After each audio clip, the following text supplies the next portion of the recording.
and to secret proceedings. I think a new world order is emerging. An inside job? How dare you? How dare you? To create, so to say, mass-produced models of human beings arranged in some kind of a scientific caste system. We shall go on to the end. We shall fight with growing confidence and growing strength in the air. We shall never surrender. Good day, everybody. This is UCY.tv with the Solvinur Event. I'm your host, Solvinur, known in the Netherlands as Walter, or as they say, Wouter. It's the 1st of August 2015, and today I have a guest.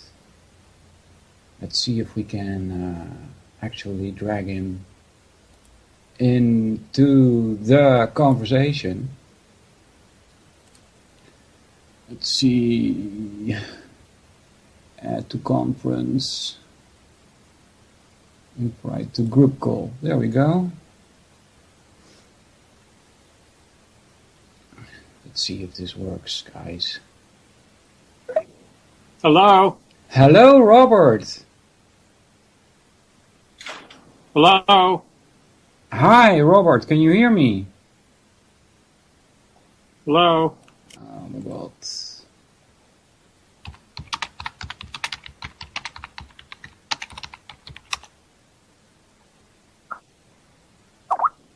Hello. Hi. Guys. Okay. What's up with the sound?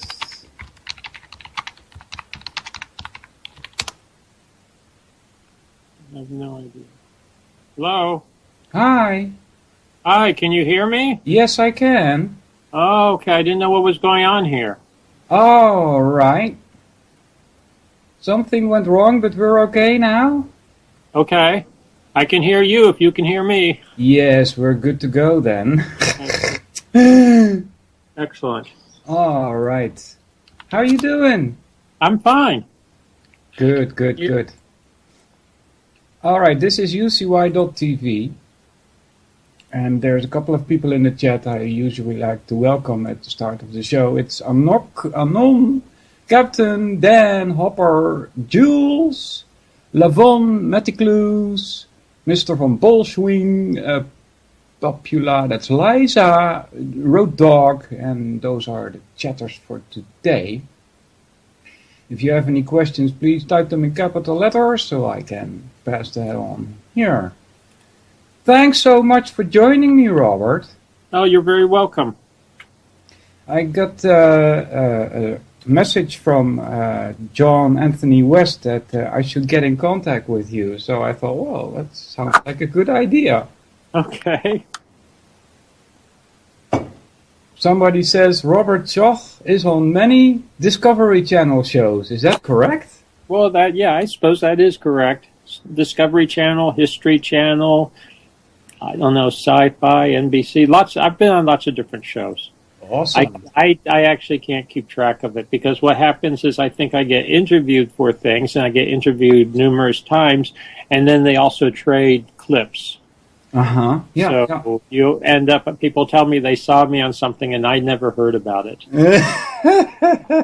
Yeah. Do you have a website? I do. www.robert, R-O-B-E-R-T, of course, Schoch, S-C-H-O-C-H, that's all together, .com, C-O-M.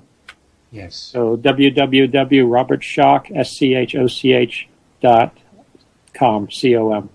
Yeah, there's a Sphinx there. Oh yeah, you got it there. Things. Yeah.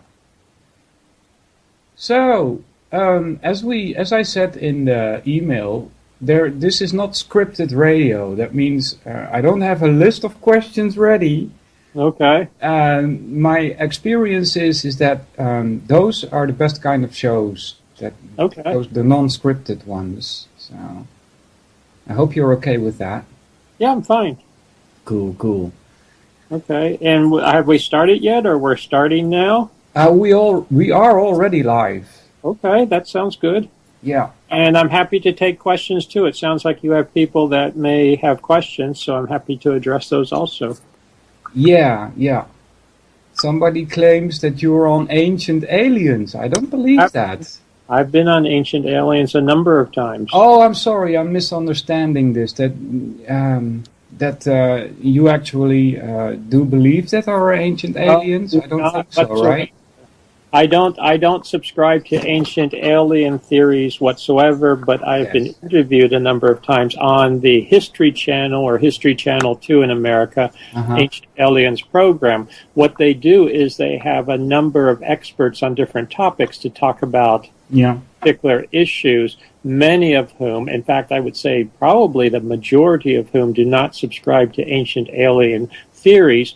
But what I find interesting about the Ancient Alien series is that it opens up a new world for many people. They don't understand that there are so many things we don't know about ancient history. There are so many mysteries. So I think in that sense that the Ancient Alien series is interesting. It is enlightening for people. And I would say that based on my discussion anecdotally with people I know and people I meet and people I correspond with, the vast majority of people who probably watch, quote, Ancient Aliens, unquote, the television series, don't actually believe that it's ancient aliens involved necessarily or at all. But there's a real passion among the public to understand what's going on with ancient history and not simply accept the dogmatic view of classical academia, which really sweeps under the rug so many anomalies.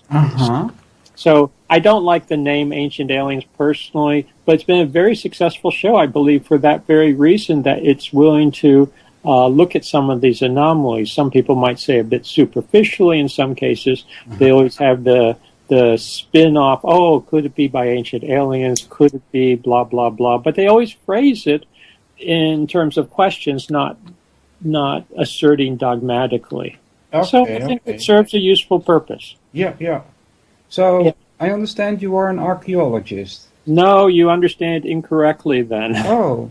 I'm not an archaeologist. I'm a geologist. Oh, that's right. Yeah. In distinction, I know a lot about archaeology. I will admit I've taken courses in archaeology. I'm currently teaching online through Boston University. I teach full-time at Boston University, in a regular classroom, September through May. This summer, as a favor to someone else, basically, I took over a biblical archaeology course. That's a online course. We call it distance education course. So I even am currently teaching an archaeology course. But my actual background, my PhD, is in geology and geophysics from Yale University. And I consider myself a geologist first and foremost in terms of academic credentials. Okay. Yeah. And what is a geologist? A geologist is someone who studies rocks when it comes right down to it.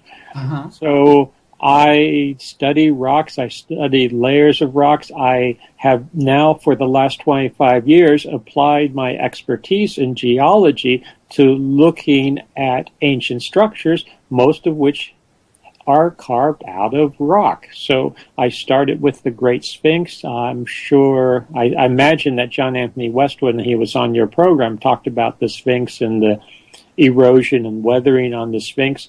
My first foray into ancient studies in a professional sense, although I've been interested in ancient civilization since as long as I can remember, under the age of 10, well under the age of 10, so maybe 6 or 7 years old, I was interested seriously in such things. Yeah. and I actually was going to study archaeology at one point, but I fell in love with geology. Okay. So I applied geological techniques to ancient structures, ancient sites. I talk about this in various books I've written.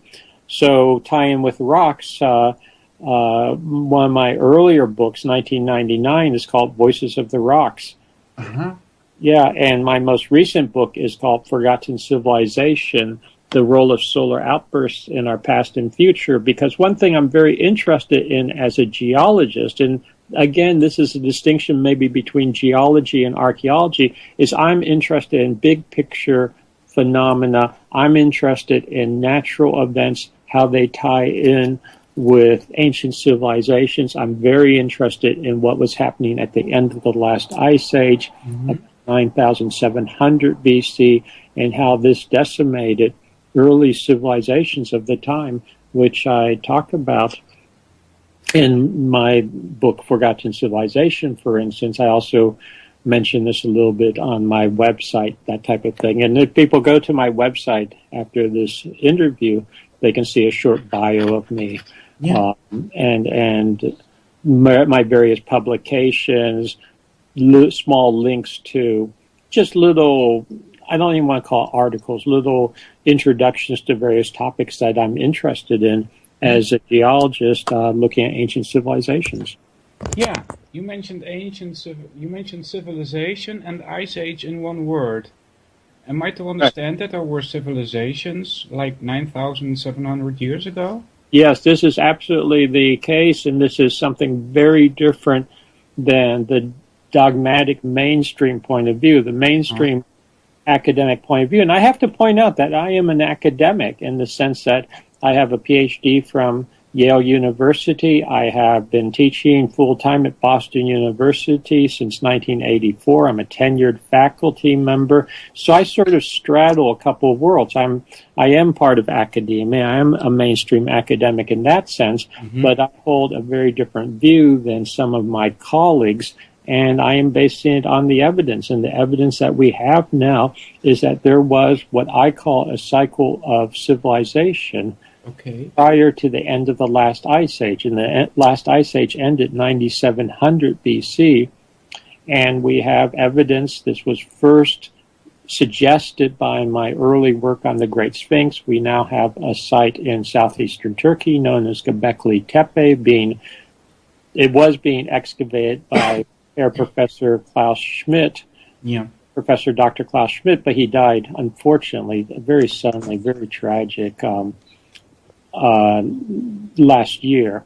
Yeah, it's horrible. But he was with the German Archaeological Institute, and he had been excavating Göbekli Tepe since 1995, so was that 20 years. And this is a site that shows incredible sophistication. What I can only conclude is civilization the earliest portions of it are prior to 9,700 BC. It actually straddles the end of the last ice age. So this is a very different view than my classical status quo, if I could put it that way, colleagues have. Their paradigm is that civilization, true civilization, did not arise until the 4,000, 3,000 BC period, so 5,000, 6,000 years ago, in really middle and lower Mesopotamia, not northern Mesopotamia where Göbekli Tepe is located, not Egypt where the Proto-Sphinx, I'll call it the Proto-Sphinx, is located. The Proto-Sphinx being the older portions of what we now call the Great Sphinx. The head was recarved, so it's a dynastic head going back 4,500, 5,000 years, but it was recarved on a body that is thousands of years older than that. So there's this earlier cycle of civilization that goes back 9,700 BC, or if you want to translate that into years ago, 11,700, almost 12,000 years ago, roughly 10,000 BC, that we have evidence for.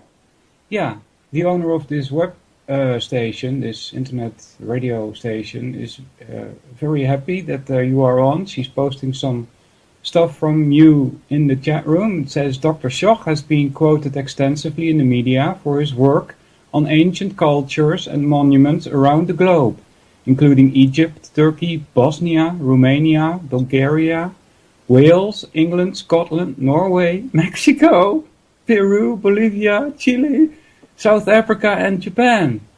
His research has been instrumental in spurring renewed attention to the interrelationships between geological and astronomical phenomena, natural catastrophes, and the early history of civilization.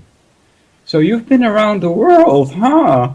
Yeah, I've been, well, in this business, what I find is that you do have to travel, you do have to take the opportunities when you can. And I found that it's very important to see sites firsthand when I have the ability. At this point, I don't like to comment too extensively, at least, on a site, on a claim, unless I've had a chance to study it firsthand, study both the technical literature and also see what is there on the ground. Because in some cases, people will make claims for certain sites, and you go there, and it's frankly not the case. A classic example of that is Bosnia, where it's just not the case. What is being claimed is not the case. It doesn't check out. On the other hand, sometimes I find something that is very different than what I expected. And I'll go back to 1990. John Anthony West first got me involved professionally in this in 1990, so that's 25 years ago now, and he asked me to go to Egypt. My first trip to Egypt was in 1990, specifically to study the Great Sphinx. And at that point, I was very much in the standard camp of academia. I thought it was a crazy concept that the Sphinx could have anything other than a 2500 BC origination date, because that's when the Egyptologists said it was built from scratch. And I found that the geological evidence said something very different. Okay. So that got me started. But then I go to other sites sometimes, and we can talk about other sites if you like too. Sure. For instance, claims in Bosnia, and I went there and I found that they were, to put it crudely, bogus, that the evidence does not hold up for the claims there. So every case is individual. Every case has to be looked at. And I found that I have to travel to do that in many cases. Yeah, yeah. Is there a connection between the Sphinx and the three big pyramids that they built? Very close to that? Yeah, I think. Certainly there's a connection, but it depends on what you call a connection. The Great Sphinx, by my determination now, I am comfortable with pushing it back to this earlier cycle of civilization, so we can think in terms of prior to the end of the last ice age, 9700 BC. We can just think in terms of, crudely 10,000 BC. I believe that we can make the argument based on the evidence that the core body very highly eroded at this point, eroded by rain, by precipitation, by water runoff, which you don't see for the last 5,000 plus years because it's Sahara Desert, edge of the Sahara Desert, but it goes back to an earlier climatic regime. And so we have the core body of the Sphinx. And it goes back to a much earlier period. The Sphinx Temple in front of it actually was built at the same time. There are other structures on the Giza Plateau. For instance, the Sphinx, if people don't know, haven't been there or know what it looks like, the Sphinx sits absolutely due east of the second pyramid. There is evidence that the second pyramid, as well as the Great Pyramid, and probably the third pyramid too, the smallest of the three major pyramids, are all built on earlier structures. So you have earlier structures underneath them. Was the entire site used by dynastic Egyptians? Yes, absolutely. I don't deny that the Egyptians were there 2000, 3000 BC, but they took over earlier structures, they rebuilt them, they reused them, they reappropriated them.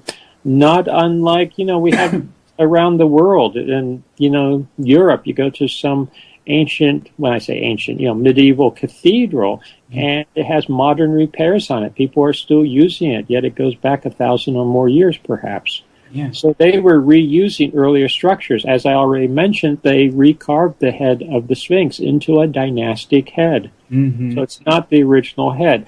The Great Pyramid, for instance, and I've written about this in earlier book, Pyramid Quest.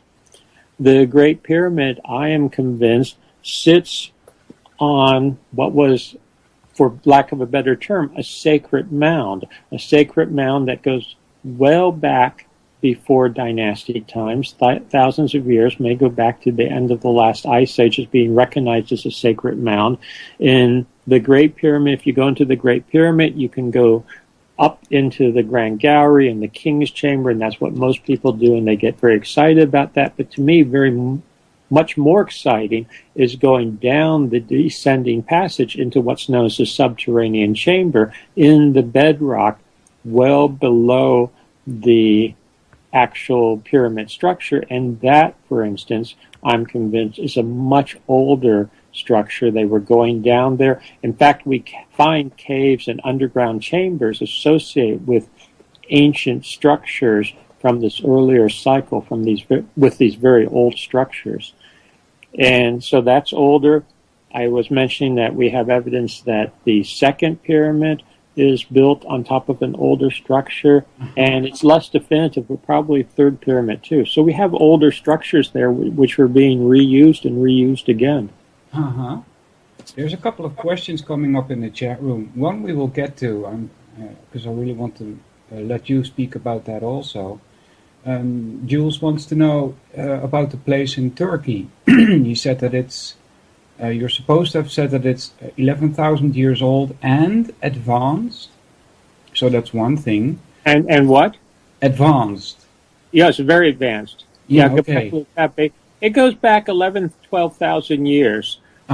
Think in terms of roughly 10,000 BC. It spans the end of the last ice age. Yeah. I want to get back to that. There's another one. Vincent wants to know if you correlate the pyramids in Egypt with those found in Americas. Yes, to a certain extent. I've written about this, interestingly, in an even earlier book called Voyages of the Pyramid Builders. And I am convinced, this is another story really, but I am convinced that there was contact around the globe in ancient times, that there was transoceanic contact, that ideas, technologies, to a certain extent, part of it was sort of hit and miss, but to a certain extent were communicated around the world. So I don't have any issue with what's sometimes known as a diffusionist point of view, that there were contacts in very ancient times. And I would not, a pyramidal structure from an engineering point of view is a pretty obvious structure if you want to build a great big monument. So I wouldn't base it just on pyramids, and I never have based on just on pyramids. But when you look at other technologies, very specific technologies versus, say, ways to dye, wool, cloth, that type of thing, specific cultural traits, in many cases things that are not so much functional but just aesthetic. When you find, for instance, Shang Dynasty writing in an Olmec context, which is very well, what I want to say is very well described and was excavated by competent archaeologists, so you exclude the possibility that someone was just faking it. You find all these different connections in time. You find what they call Jomon pottery in South and Central America, from Japan. So there's lots of indications that there was transoceanic contact in ancient times. Just recently, papers came out based on genetics of Easter Island. One of the places I'm fascinated by is Easter Island. For a long time, Thor Heyerdahl, the late Thor Heyerdahl, who did a lot of work in this area with his rafts and his reed boats, where he would experimentally see how ancient peoples could traverse the oceans and demonstrate that was possible. He, for a long time, I just give this as one for instance, he for a long time advocated that Easter Island in the middle of the Pacific, essentially in the middle of nowhere, the most remote inhabited place on Earth, literally, he suggested that was not just Polynesian from the west, not just Polynesians that colonized Easter Island, but that there were South American influences, and he demonstrated this culturally through the artwork, through the technology that you find on Easter Island in pre-contact, pre-European contact contexts. And people just dismissed it. The general academic community laughed at him, and he unfortunately died. Well, I mean, everyone dies eventually. He was not young. But he died in 2002, and just in the last year, genetic studies have now come out, and lo and behold, they demonstrate, I believe fairly definitively, or quite definitively, that there is in the Easter Island genetic pool, the native genetic pool, genes, South American genes that shows that, yes, in fact, there was a population coming from South America and helping to colonize Easter Island or interacting with the Easter Islanders, breeding with the Easter Islanders in pre-European times. Wow. So, I mean, you know, there's lots of evidence. I was going to say one thing you can trace too is plants and animals and how they have made their way around the globe, and especially domesticates that aren't going just all of a sudden appear in one continent and then another continent without humans having brought them. So there's lots of evidence for transoceanic contact in ancient times. And the more we look at it, the more remote some of this context seems to be, more or less more remote temporally, going back further and further. Yeah. You went to Turkey, I understand.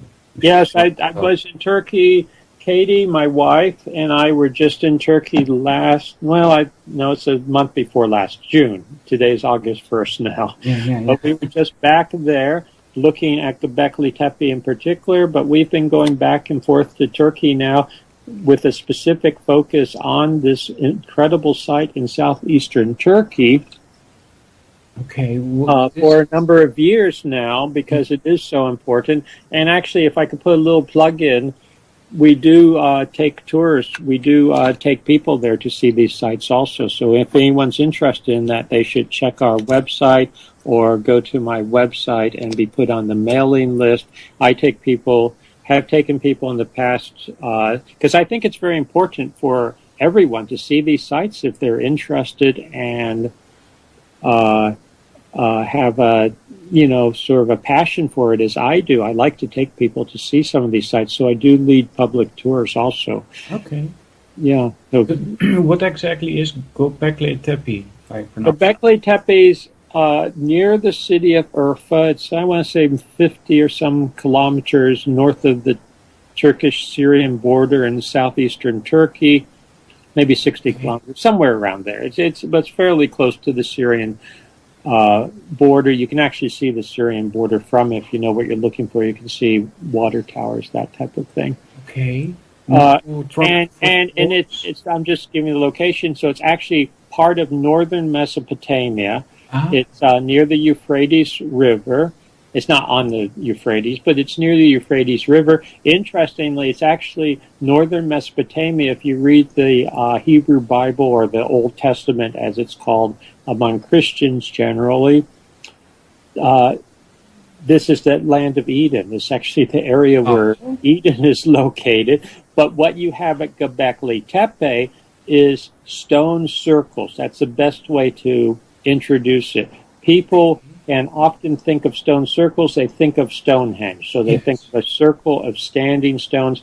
You have that at Göbekli Tepe, but what you have is a number of stone circles. Approximately 4 plus have been excavated to a great extent by the German Archaeological Institute, working with the local Turkish archaeologists. But there's another 16 or more. There's at least 20 total stone circles in the ground there, which have been found by geophysical means, things like ground penetrating radar, and those, seismic, those types of techniques. Mm-hmm. So it's an incredibly large site. These pillars found at Göbekli Tepe are not small. They range in height from a couple of meters to, say, in the range of 4 to 5 meters. Mm-hmm. The larger ones are 10 to 15 tons. But I analogize to Stonehenge because people have a visual image of Stonehenge, but there the analogy stops. Okay. Because Stonehenge is these huge, crude, rough-hewn stones that have been erected. Göbekli Tepe is anything but crude. The stones at Göbekli Tepe, the pillars at Göbekli Tepe, are known as T pillars. They look like the letter T, but they're all carved from one piece of stone. Each one is a monolith.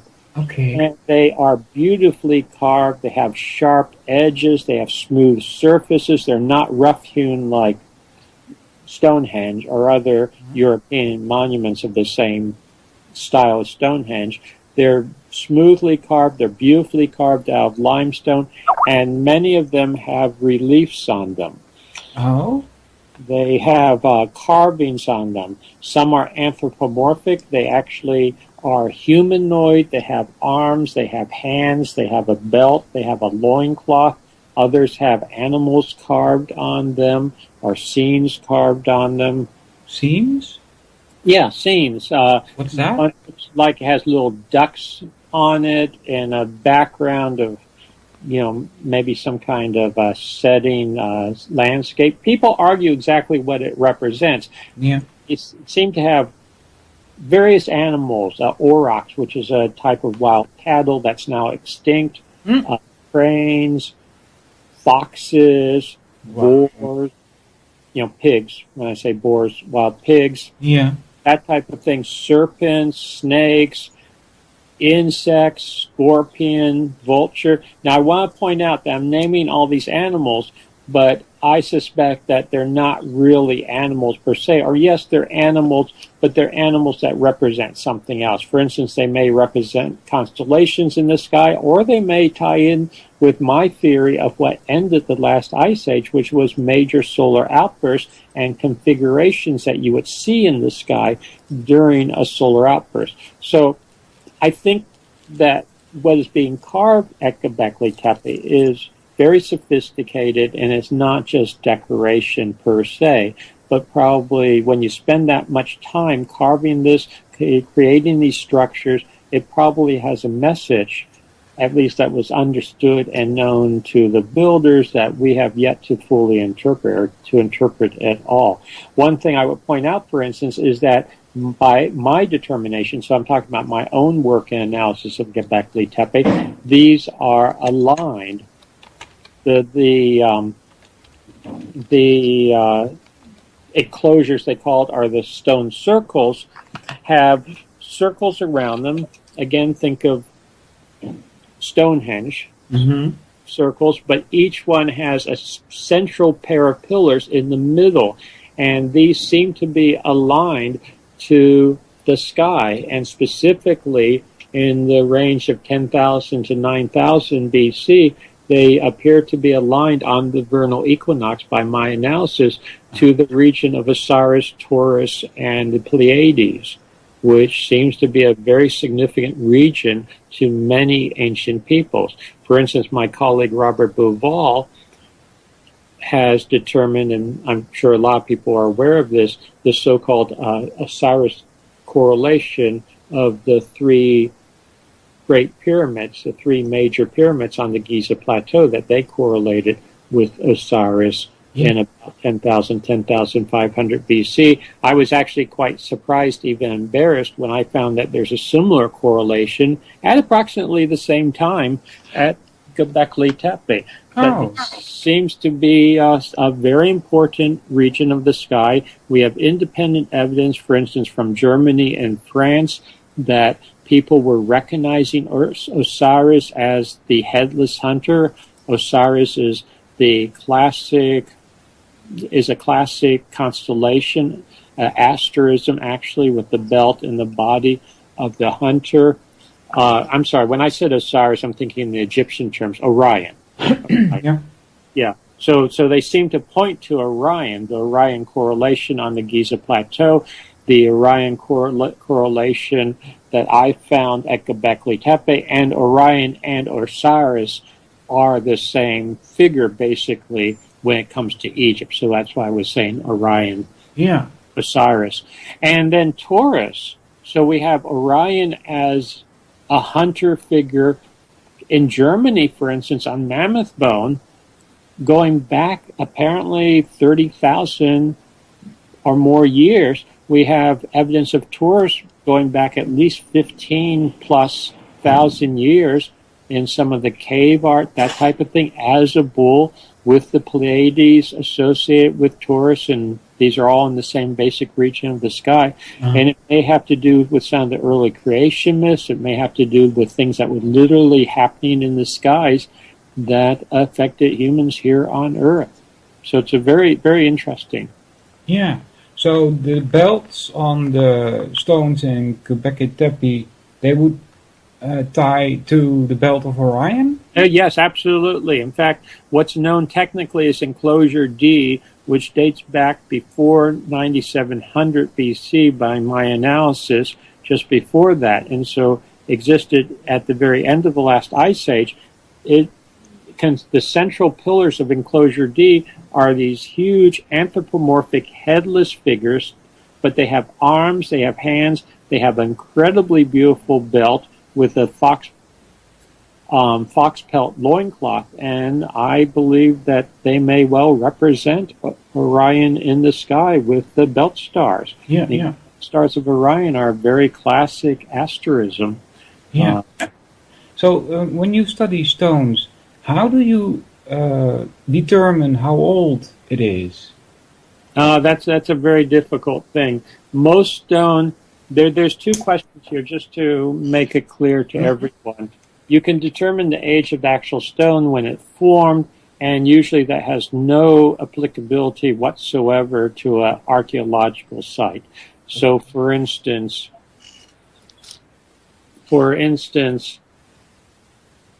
when you look at the stones of Egypt, what the stones that the Sphinx is carved out of, I mean, they're Eocene, they're tens of millions of years old.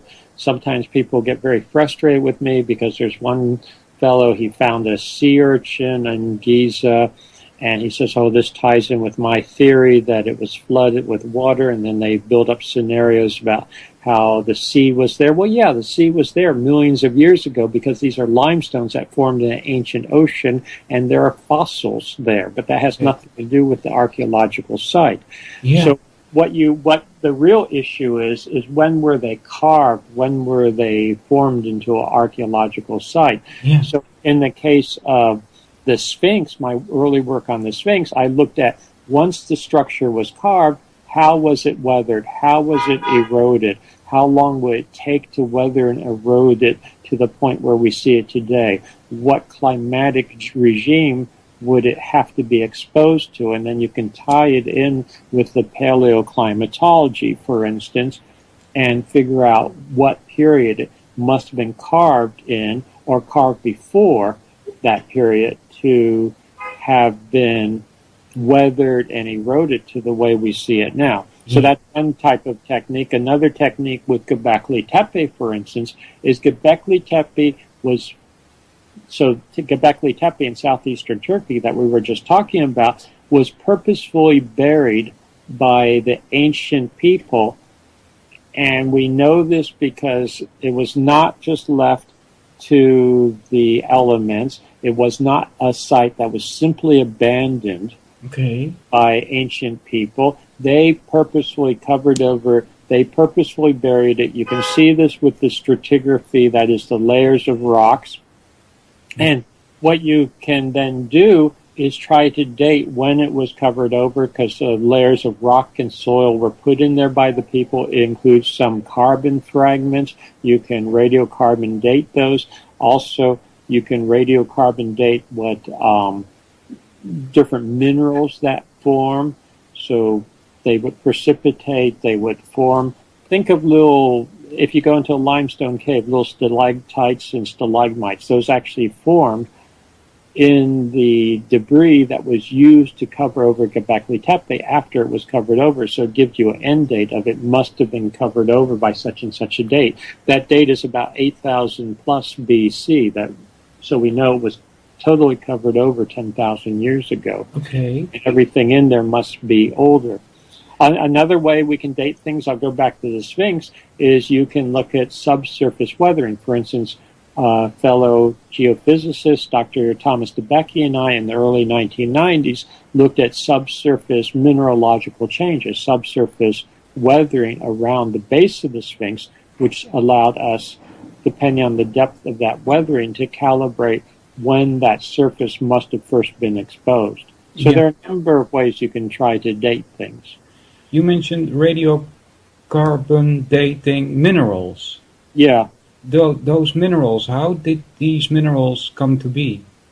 Well, in the case of Göbekli Tepe, what I was referring to is once the site was completely covered over, you have a lot of limestone. Yeah. As you have, and when I say limestone, fragments of limestone in the soil. Think of it that way, little pebbles, little rocks, that type of thing. Limestone weathers, limestone dissolves rainwater to a very slight extent. People that live in big cities, especially with acid rain, that type of thing, may well be aware of this, particularly if they're ancient or antique sculptures, say on a cathedral, that type of thing made out of limestone, that they may look like they're running and melting literally, which they are. So what happens is, even with natural, before modern pollution, with natural rainwater, it is slightly acidic. It will dissolve the limestone. Yeah. And think of it on a microscopic level. Then it reprecipitates. The limestone reprecipitates as calcium carbonate. This is what happens in limestone caves to produce the wonderful formations that we see, the stalactites and stalagmites. And when it reprecipitates, it includes modern carbon in it. So you can actually use that to date, to radiocarbon date. Oh, so you're dating the carbon, not the minerals. Well, no, it's a carbon. Yeah, you're dating the carbon, but that dates the minerals because the carbon was captured when the mineral formed. Aha. I see. Because the mineral is calcium carbonate mineral, for instance, calcite, is capturing the carbon, and so by dating the carbon that's been captured, you're dating when the mineral formed. So, but the mineral could be older than the carbon, then? No, because the mineral is crystalline structure made out of atoms, and so when it captures those atoms and forms a crystalline structure, so you're dating when it captured those atoms, so you're dating when it crystallized. Okay, I see. I understand. Yeah. Do you mind if I take 2 questions from the chat room? Oh, you can take as many as you like. Well, I want to get to some, I know you want to talk about that, but there's one question about the pyramids. Were they a kind of terminal for a form of Earth battery? Who knows? Okay. There are all these theories about what the pyramids did and what they were for, and if I understand correctly, sort of like an Earth energy type thing. That's what I understand also. I saw one video about it with water running beneath the pyramids, but, I just don't know. Some people claim it was Earth battery, or it was focusing energy, that type of thing. The Great Pyramid does, and other pyramids too, I suppose, do focus static electricity, that type of thing. But any large structure may well do that. It's properly. Oh, okay. Yeah, so that's one case. I mean, this gets into the whole issue of what the function of the pyramids for, why were they built, and there's probably no single answer. There's probably multiple functions, if you would, of the pyramids. Certainly in dynastic times they were, I shouldn't say certainly, but I think there's a strong possibility in dynastic times they were used for initiation purposes, that type of thing, ritualistic purposes, but I doubt if that was the original function. Yeah. I talk about in my own work, Pyramid Quest, I talk about the theory, which goes back to a guy named Richard Proctor in the late 19th century, that the Great Pyramid was initially built only to the 50th level. The Grand Gallery actually opened out to the night sky. It's perfectly aligned north-south, well, within a very small fraction of a degree north-south, as well as anyone could align anything until a mere 100 years ago. We didn't even know how, we couldn't measure how accurately it was aligned. And it's beautifully aligned, and you have this passage, if it was open, as there's lots of evidence, I believe that it was, for a time period to the southern sky, it would make a great astronomical observatory for mapping very, very accurately stellar and planetary positions. So it probably had astronomical, astrological functions, if you would, that type of thing. Going back further, why did they carve into the, quote, sacred mound that underlies the pyramid at a very remote period, well before dynastic times? Well, one thing that was happening at the end of the last ice age, based on the evidence I put together, is that the last ice age was ended by a major solar outburst that essentially snapped us out of this cold period very dramatically, but would have been cataclysmic literally on the surface of the Earth. And the best way to survive events like that would be to go underground into either natural caves and or artificial caves. And you find around the world caves, and both artificial and natural, associated with very, very ancient cultures, going back to this, what I call the earlier cycle of civilization. So I think there are multiple issues involved with the Great Pyramid. Yeah. I'd say an example of that is Cappadocia in Turkey, where I've visited a number of times and actually taken people on tours that I've led, where you have these incredible underground cities. I was just back there, Katie and I were just back there in June looking at it once again, and there you have, for instance, ancient cities that could hold thousands, even tens of thousands of people. They just found a new one that is the largest so far, but there's literally hundreds of small and large underground cities. You have, and Giza, a huge underground complex of tunnels, not just the Great Pyramid. Oh.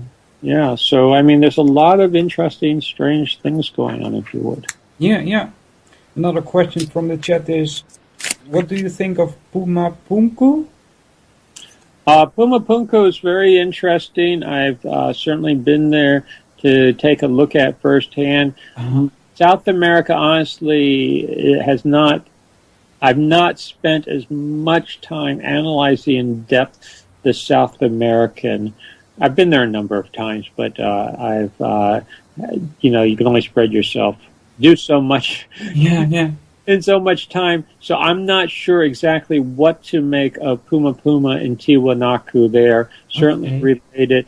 You have a situation there, just to fill in people, that there's evidence that the standard status quo story is that, you're only talking centuries or a couple of thousand years. The work that has been done, especially in the 30s and 40s, some of the early work, was that there may be astronomical alignments there that would push us back into the end of the last ice age, the same period I'm talking about. Other sites where I'm absolutely convinced, but right now I don't want to be definitive about Tiwanaku, Puma Punku. They're actually related to each other. Incredible sophistication there. There's no doubt that it breaks from the standard story, but as far as how far back it goes, I think it still needs a lot more work. There's some evidence, for instance, or there's evidence that's been put forth that it was connected to the sea, that you had cataclysmic changes, where it's now high in the Andes. But that, it still needs a lot more investigation, I think. Okay. come to a definitive answer. And when I think something is not definitive yet, I will say so, just like I'm saying right now. That's very good. I was wondering myself about an ice age. So, like for instance, before the ending of the last ice age, how do I imagine the world? Is it fully iced? No. It's certainly not fully iced. Okay. This is something that a lot of people don't realize. You had ice in higher latitudes, especially in the northern hemisphere. So right now I am in Boston. I'm speaking from Boston, Massachusetts. At the height of the last ice age, we happen to be covered with ice here in Boston. There would have been several kilometers of ice where I'm sitting now, so I would be crushed to death. Either there, I'd have to sit on top of the ice, I suppose. Yeah. But on the other hand, other parts of the world, the ice did not necessarily come down to such low latitudes. It advanced, it retreated, etc. For instance, at Göbekli Tepe in southeastern Turkey, it was not covered with ice during the ice age. It was actually a much more mild climate, much more temperate climate than you have now there. Now, at least when you go in summer, I mean, it's really hot. It was, I apologize, what was the temp? I'm trying to think what the temperature was in centigrade. It was over 120 degrees Fahrenheit. Wow. That's over 40 Celsius, I think. Yeah. It was very hot at one point when we were there, but that's how it is. But it's a dry heat, so you don't feel it so much. But during the Ice Age, for instance, the end of the last Ice Age, when this ancient civilization inhabited the area, it would have been much more moderate, much more amenable climatically, more moisture, more wildlife, more plant life, that type of thing. So Ice Age doesn't necessarily mean that it was less hospitable, depending on where you were in the world. And then, of course, you had cultures and species that went extinct with the end of the ice ages, or before the end of the last ice age, that were widely and fully adapted, apparently, to ice age conditions. So, what is good for one is not necessarily good for another. I think of the Neanderthals, the classic Neanderthals, who were an ice age human species. And apparently very well adapted to living in the colder regime of Western and, well, not just Western Europe, certainly Western, Eastern Europe, Central Europe. For instance, in Romania, where I've spent some time looking at such things, they flourished in what is now Romania in the Ice Age. But when environmental conditions changed, it wasn't so good for Neanderthals. It was better for other species and other cultures. Okay. And how long did the last ice age last? Oh, I don't know. It came and ice ages tend to be about roughly 100,000 years at a shot. Okay. And what you have to realize, though, is that there's interstadials, they call it, and that type of thing. More or less, it's not just continuous cold. It can get warmer, it can get colder, get warmer, colder.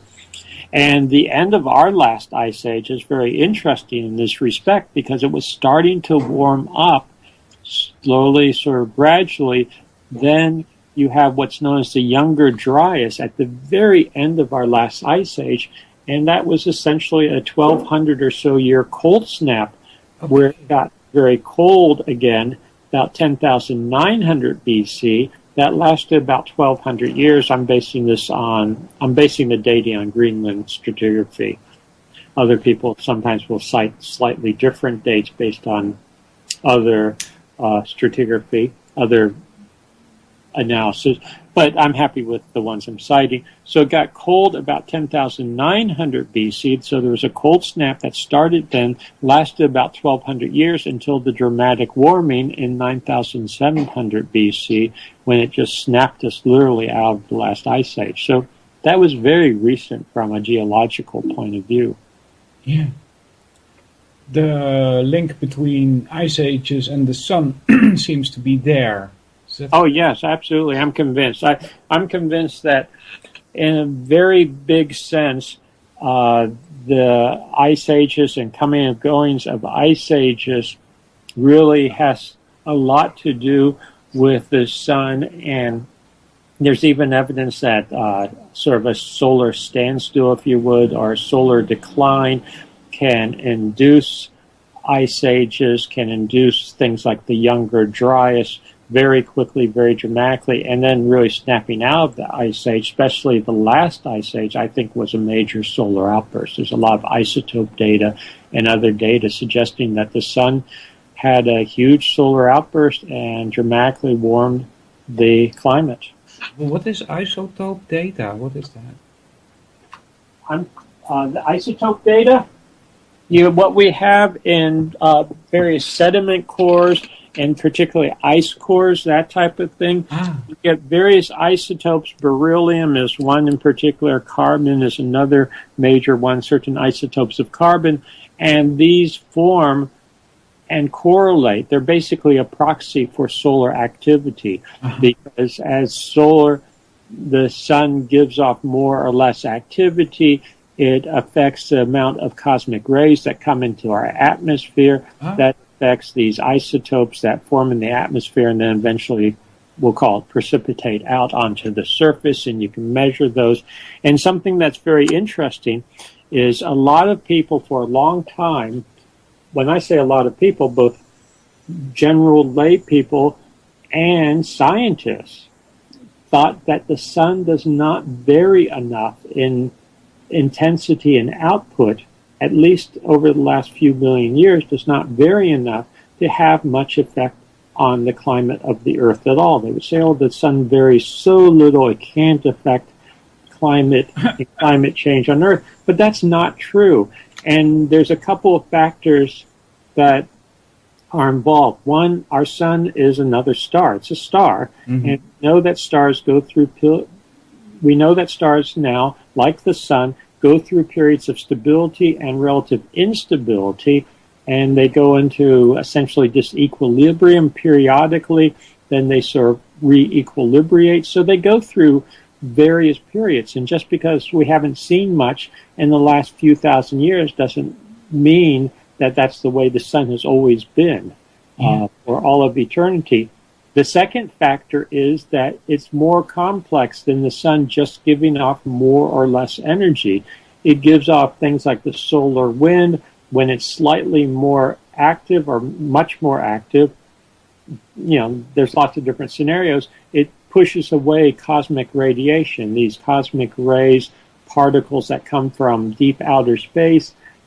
When it pushes them away, less clouds form because there's a correlation with cloud formation and cosmic rays coming in, because cosmic rays can nucleate, basically form the nuclei for little droplets for clouds. So you get very complex interactions that when you push away the cosmic rays, when the sun does that, we get more energy coming into the system. It warms. When the sun is less active, you get more cosmic rays coming into the atmosphere, more clouds, which has a cooling effect. So very, very complex system. And it's not so simple to say, well, the sun doesn't vary enough to not affect the climate. I mean, the sun varies, and it's now, I believe, been well established that the sun varies, and the variation in solar activity correlates with climatic changes on Earth. Does this have to do with sunspots? Oh, yeah. Sunspots tie in quite a bit, and sunspots are often used as a general indication of solar activity. What you have to realize, though, is that even when the sun, it doesn't have a lot of spots and it seems to be, quote, shutting down, or there seems to be a lack of solar activity, all of a sudden you can have a big one forming and you can have a major solar outburst. So right now, so you also have to be careful not to look at short-term data and extrapolate too far from it. So right now, the sun is doing weird things as far as I'm concerned. And when I say right now, I'm talking about the last few decades. Even the last few years. it seems to be very active. It's actually, there are indications it's gotten as active or getting as active as it ever has been in the last 12,000 years, more or less since the end of the last ice age. It may be ramping up to do something similar to what we saw at the end of the last ice age, which can actually be pretty scary.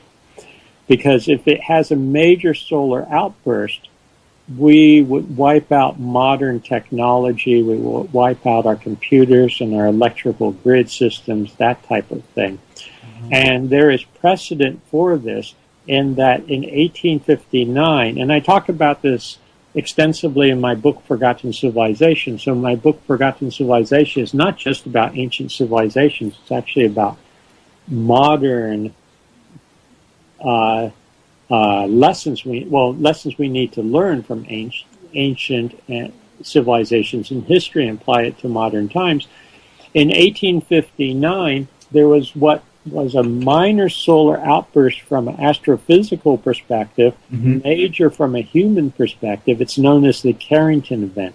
So this is 1859 in the middle 19th century. And the thing about it is in 1859, we were not a heavily electrified electronic society. The most we had from a functional point of view were telegraphs. The telegraph had been introduced, for instance, in the UK and parts of Europe and parts of America, and the telegraph lines were literally fried, destroyed by this solar outburst because of the electrical charges that came in, the geomagnetic storms that were produced. People saw in the sky things that looked like the aurora borealis, the northern lights, sort of, but sometimes they say America on steroids, magnified to a great extent, much stronger than they'd ever been observed in the past. They saw what looked like dancing figures in the sky, dancing humanoid-shaped figures, sort of looked like stick figures, and they just destroyed the crude telegraph and electrical system of the time. If we had a Carrington event now in 2015 or going forward in the 21st century, it would devastate modern technological society. It would knock out grid systems, electrical grid systems. It would blow transformers. It would knock out our communication systems. If it happened now, we wouldn't be speaking here over Skype. Yeah. It would knock out the internet. It would just be absolutely devastating to modern society. And I think this is a very real possibility. And interestingly, the Carrington event, when you had this major solar outburst, it was actually during a solar cycle that, for all intents and purposes, was fairly mundane. There was no indication it was coming until it happened.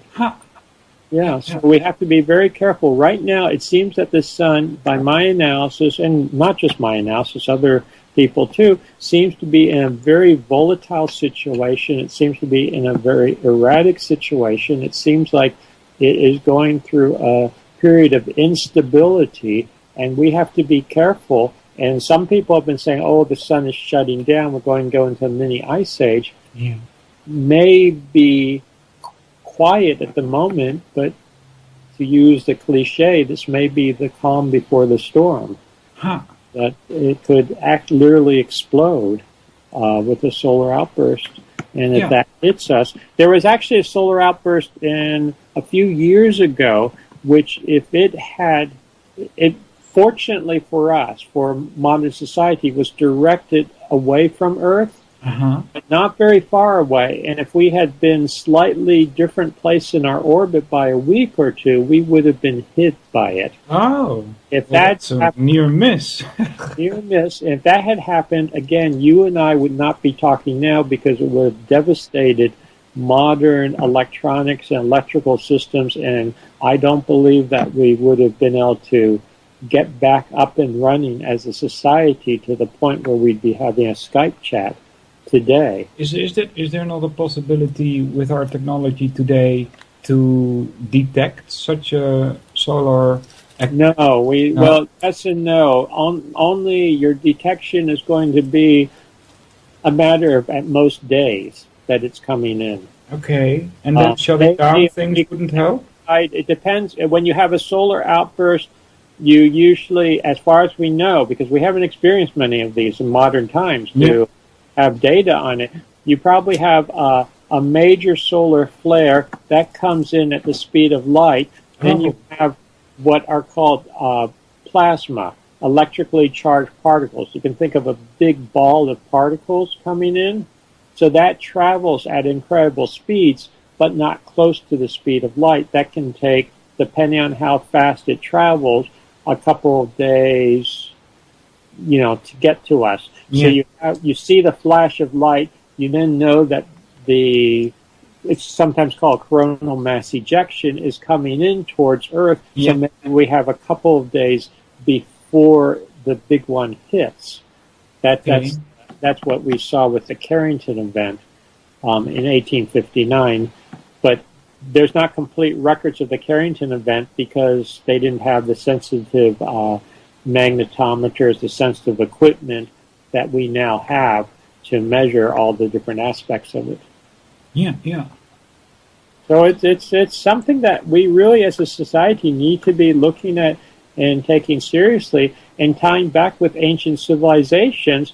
This happened, I'm convinced, to end the last ice age, and so we have an ancient cycle of civilization represented by Göbekli Tepe, for instance, that experienced such a catastrophe. Now, they were a very different type of society than us, but it was devastating to them. And if it happens, or when it happens, I hate to be pessimistic, but when it happens again, it's going to be devastating to us if we haven't made some kind of advanced preparations. Yeah, yeah. So, at Göbekli Tepe, there are, I've heard, 22 or more stone circles. Is that correct? Somewhere in that range, yeah. Yeah. 20 or more. Why so many?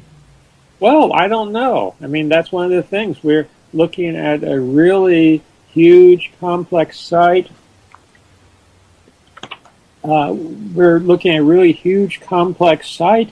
And we don't fully understand it. What was Göbekli Tepe? We don't even know what Göbekli Tepe was. Okay. What the archaeologists, the standard archaeologists, say when they even talk about, because it's a real sort of issue for certain archaeologists, because they don't want to admit that it really changes the playing field, as they say. It really challenges the paradigm, the standard paradigm. And often what they call it, in fact, I hate this personally, because I think it doesn't do justice to the people who built Göbekli Tepe. Yeah.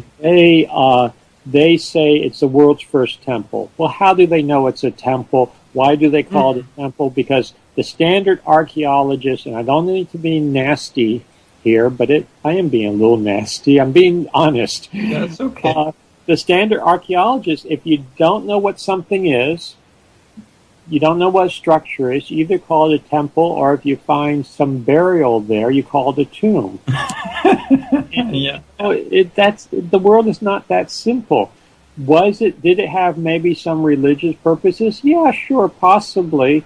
Is there some evidence of human bone being found there as little fragments? Yeah, but that doesn't mean it's just a temple. Yeah.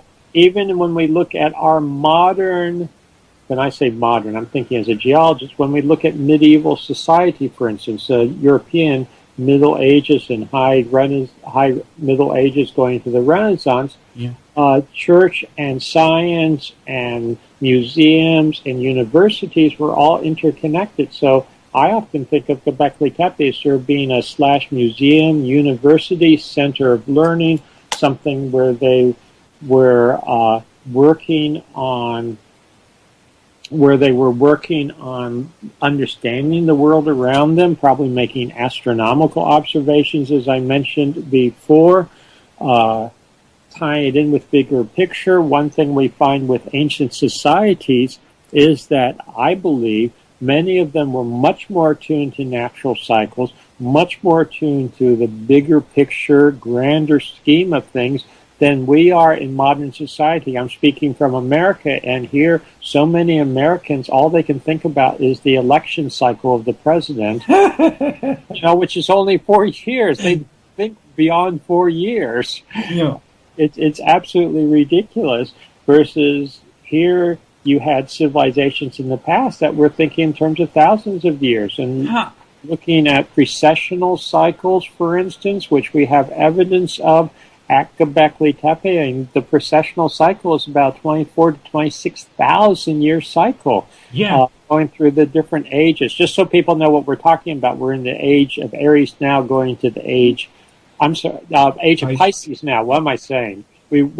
I think as a geologist, we were in the age of Aries, then we entered the age of Pisces about 2,000 years ago, and we're now going to the age of Aquarius. Yeah. And before the age of Aries was the age of Taurus, et cetera, et cetera. So we go through these ages, and this is very slow, very methodical, but we have direct evidence, I believe, at Göbekli Tepe, that they were realigning their stone circles with precession, as things went out of sync in precession, which may be part of the answer to why there are so many, because they did not last forever, because they would go out of alignment and they'd have to realign them. Wow. And the four that have been excavated so far, I talk about this in my book, I believe show straightforward evidence that they were realigning due to precessional changes. Yeah. So that's 26,000 years.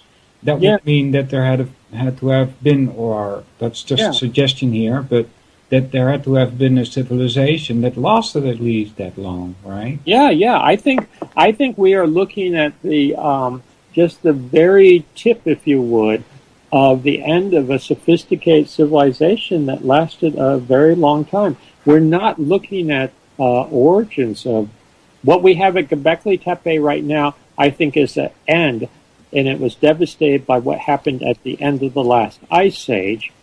The solar outburst, the climatic changes, the catastrophic changes on Earth. I want to mention that we're talking real catastrophic changes on Earth at the end of the last ice age, because you had the sudden melting of huge glaciers in high latitudes, kilometers thick worth of ice that would relieve pressure or take pressure off of the crust, which causes earthquake activity, causes increased volcanic activity. This is something that we know happens geologically. So this would have had a cascading effect of geologic volcanic activity. Also with the solar outbursts, in some cases you'd have essentially what would be like, you could think of as huge lightning bolts hitting the surface of the Earth, causing literally incineration on the surface of the Earth in localized areas, probably set wildfires in some areas, would have evaporated huge amounts of water, not just from glaciers, but also from bodies of liquid water, oceans or lakes, that type of thing. You would dump put all kinds of moisture in the atmosphere. The atmosphere can only hold so much, so you would have torrential rains coming down. As glaciers were melting, sea levels were rising. This combined with torrential rain and local flooding, it really would have been a very devastating situation. So these cataclysmic changes were real at the end of the last ice age, and they had a devastating effect on this early civilization, which came back to Göbekli Tepe. What we see, what's been excavated so far, seems to be the end of Göbekli Tepe. Yeah. But the sophistication we see, there would have been a lot of time, I believe, that would lead up to that. So, this was probably a civilization that existed for thousands and thousands of years, or built up to the end point that we see. It's not a beginning, it's a real culmination. Yeah. There's the contradiction in my head now regarding where do humans come from, right? No. You elaborate, because I have to know where you're coming from. Yeah, well, I've always doubted things that I've been told at school, because they didn't seem to make sense to me. Yeah, well, that's okay. A lot of So I don't know. I don't know. When you ask me where do humans come from, I just say I don't know. But the idea of Neanderthals come to mind, and Cro-Magnon. yeah. There seem to be different types of humans living at the same time together, or Yeah, actually, this is an interesting topic because until very recently, and maybe even very recently, there were more than one species of human on Earth simultaneously. Huh. So Neanderthals, I'm convinced. I mean, I have training in vertebrate paleontology and paleoanthropology, skeletal anatomy, that type of thing. And it's hard to tell based on just skeletons, of course, but I personally am convinced that Neanderthals were a different species than us. There may have been some interbreeding, and when you have closely related species, you can have a certain extent, a certain amount of interbreeding, but Neanderthals were probably a different species when it comes right down to it. They went extinct. At other points in the more remote past, we have good evidence that in some cases there were half a dozen different species of humans living on Earth simultaneously. Yeah. It seems to be an anomaly that on Earth right now we have only, as far as we know, one species of human. And I actually say as far as we know very specifically because I want to bring up two interesting topics here. I think they're interesting.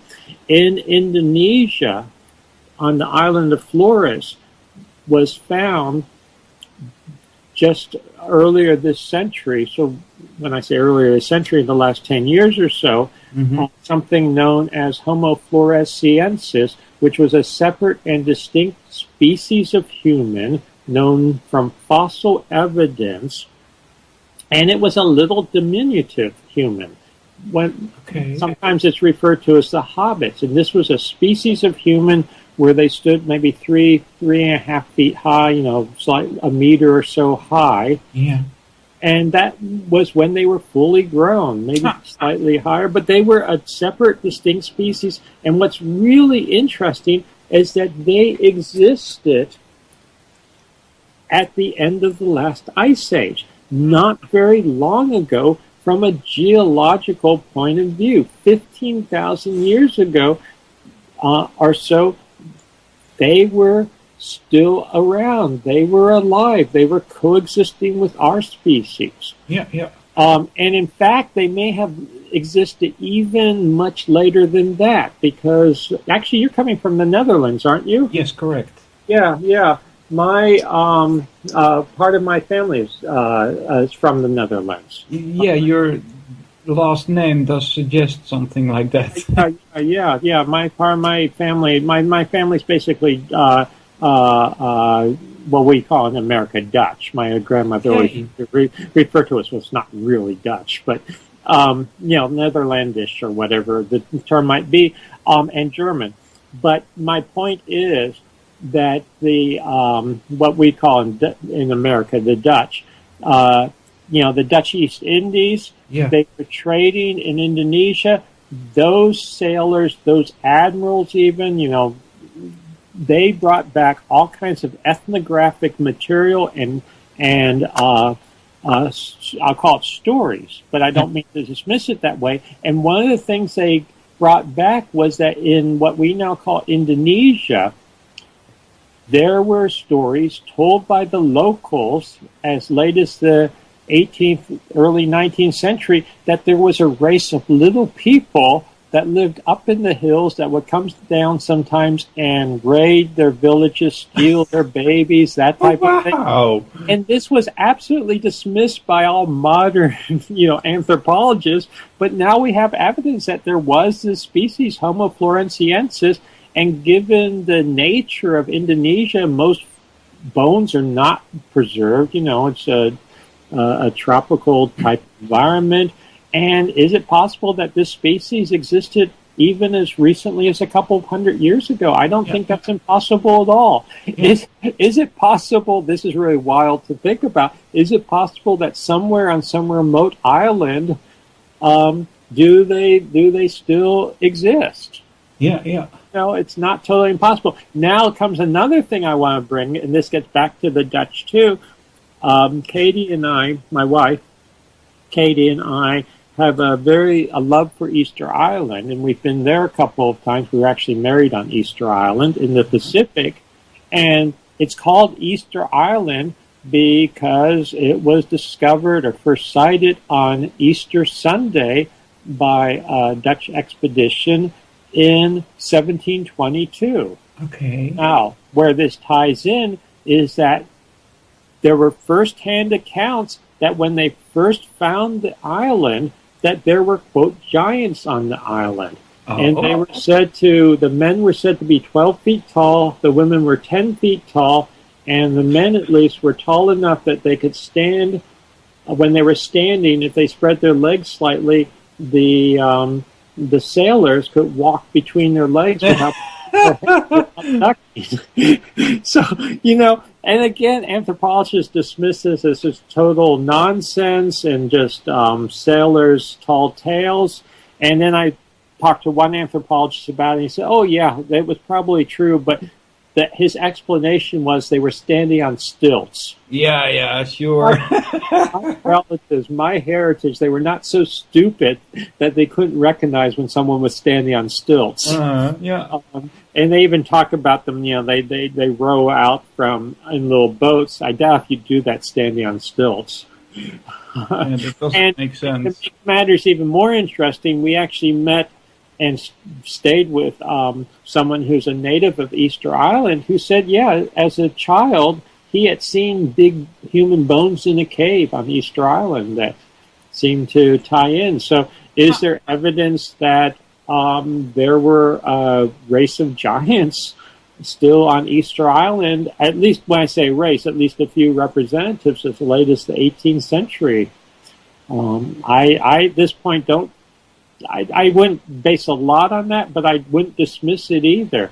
And this ties in with my work and my theory that on Easter Island, you may have had a population that was isolated and preserved from very, very, very ancient times.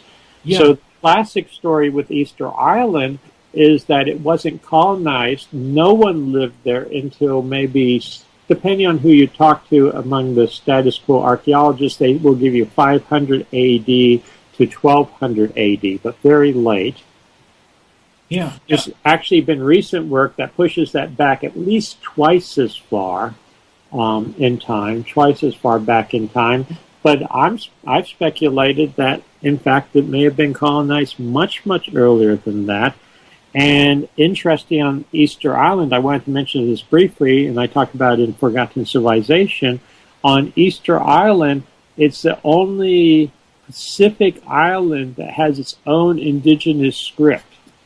It's called the Rongo script. It's sort of a hieroglyphic-looking script. But what I believe, and Katie, my wife, actually first discovered this, is that it looks very similar to what are known as petroglyphs that have been found around the world. Petroglyphs are drawings on rocks, carvings on rocks. You can think of it as sort of, most of them are very crude, sort of scratchings on rocks. And these petroglyphs have been studied by plasma physicists out of Los Alamos National Laboratory named Anthony Perrott, Dr. Anthony Perrott, and he came to the conclusion that they represent what you would see in the sky, what people recorded seeing in the sky during a major solar outburst in antiquity. And the Rongo seems to record the same thing, and this all ties back to the concept that a major solar outburst destroyed earlier cycle of civilization at the end of the last ice age. Yeah. These are the humanoid-like scribes. What do you call them?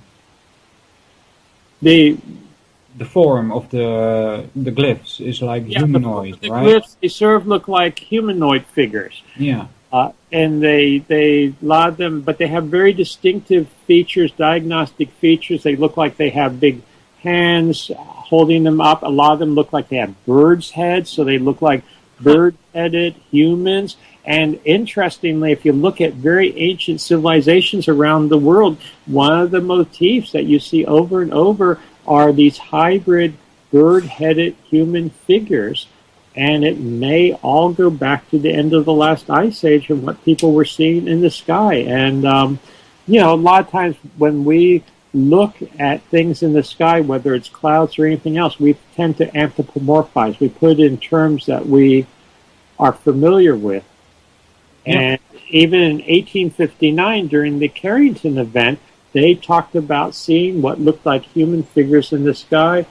They also saw what they looked like hands in the sky, waving hands in the sky. But the whole concept of a birdman is something that you find around the world, but particularly on Easter Island. They have a whole cult of the birdman, which may go back to what they were seeing in the sky during a major solar outburst in plasma configurations that would look like literally humans with bird heads. You have that in Egypt too, for instance. Very strong motif. Horus, the son of Osiris, is often represented as a human with a bird's head. Yeah, I'm looking at Robert Schoch and then plasma. Oh yeah, on my website, robertschoch.com, and I forget what it's called. I'm not looking at it now, but a plasma page. Yeah, plasma.html. There's the Easter Island Rongo tablet in detail. Yeah. So I think this is just one more line of evidence, in this case archaeological evidence, that we had a major plasma outburst. And Dr. Perrott, you may see it on the page there. I don't know if it's there, or I've certainly talked about in the book. He distinguished three major sort of categories of plasma configurations that you see in petroglyphs, and you see all of those represented in the Rongo and elsewhere. You have bird-headed men, you have what look like stick figures of humans with dots on their sides, or what's known as a torus on their sides, which, you know, real humans don't have that. And then you have sort of cascading cylindrical type figures, and all of these you find repeated over and over around the world. He's actually studied these in 130 plus countries around the world, ancient petroglyphs, and they're all aligned the same way because they would have been looking at the same part of the sky. So I think it makes a very powerful argument on top of everything else, the geological evidence and the archaeological evidence otherwise, that something very traumatic happened at the end of the last ice age, 9700 BC. And so this plasma came from the sun? Yes, it would have come from the sun, because think of the sun spews out, it's called the solar wind on a regular basis. It spews out particles, but there are major solar outbursts.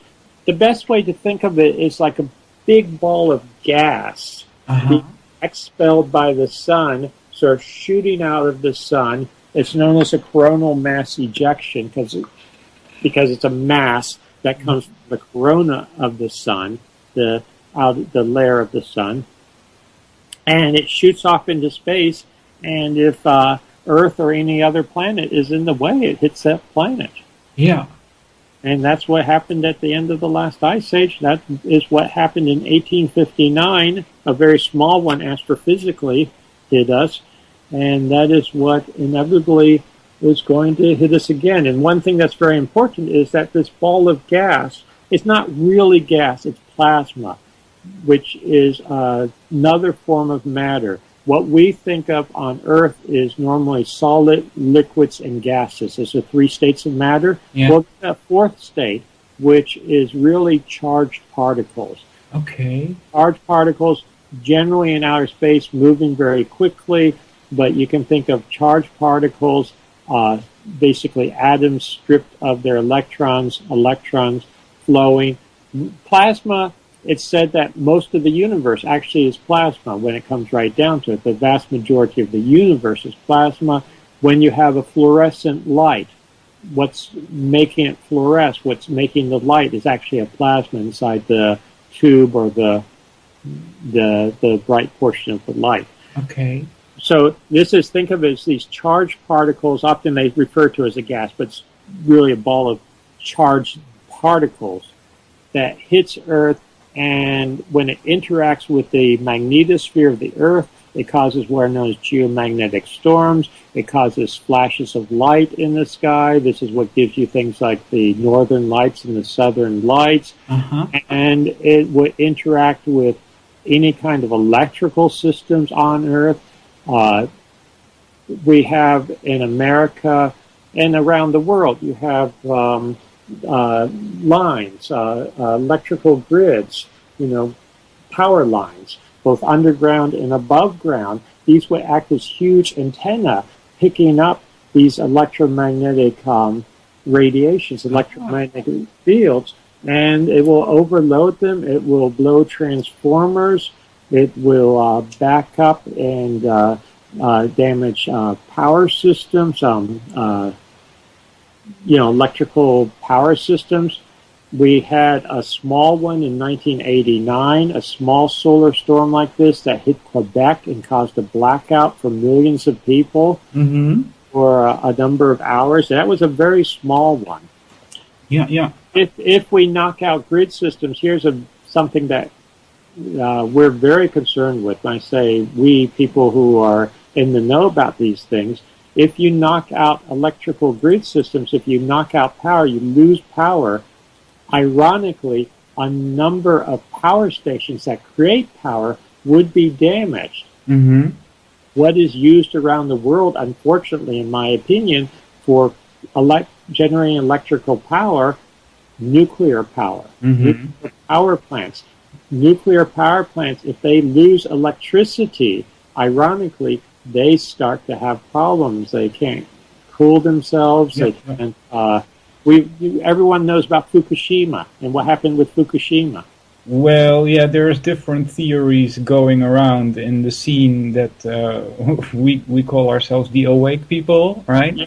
Like I, for instance, don't believe that the earthquake actually did damage those.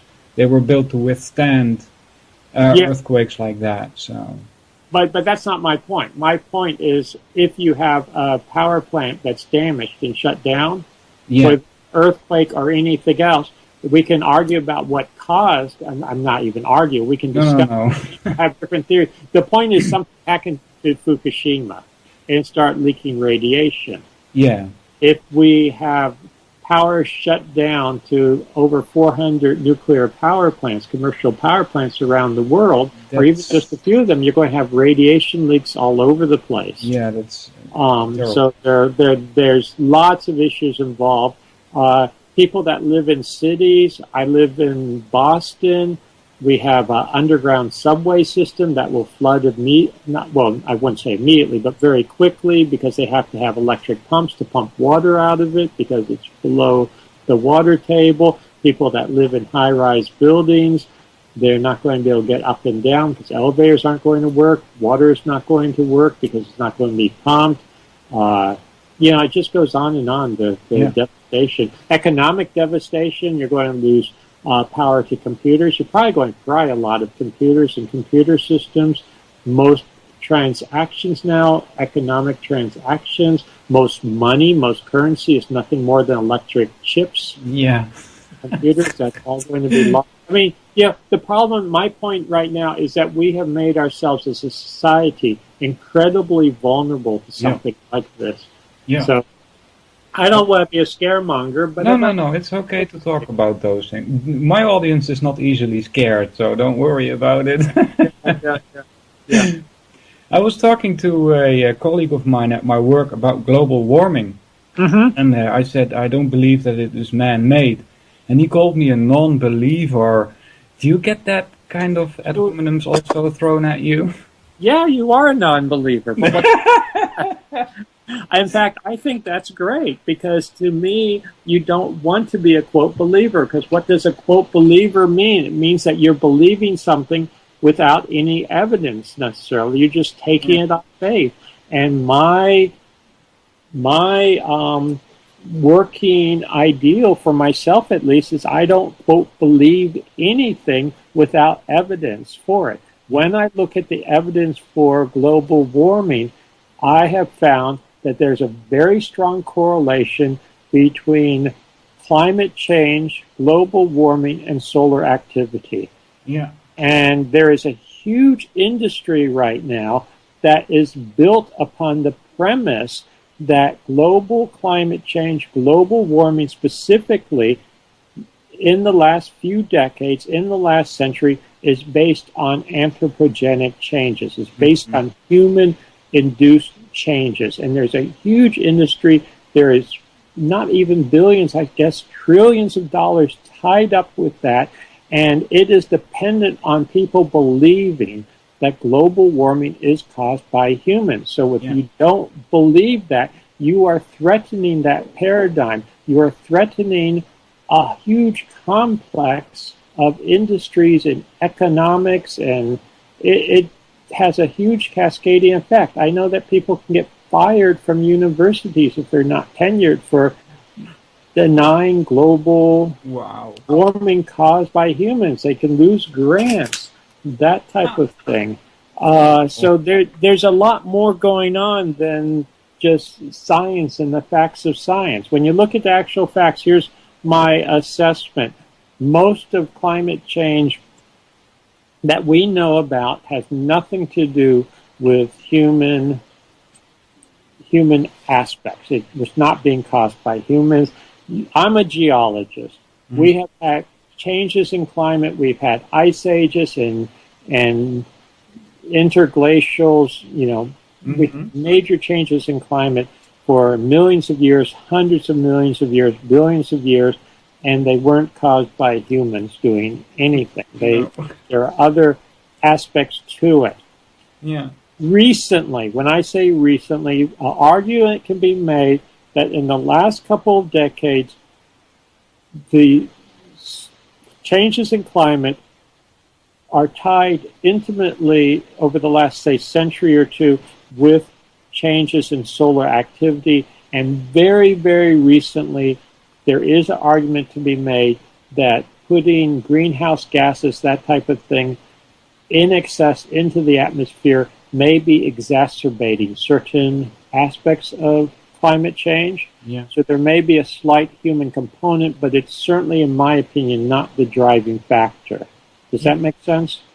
Well, absolutely, especially since water vapor is the most water vapor is a major greenhouse gas, and we don't really have any control over that. So the bottom line is it's a much more complex situation than to say you're a believer or a denier, global warming denier or believer.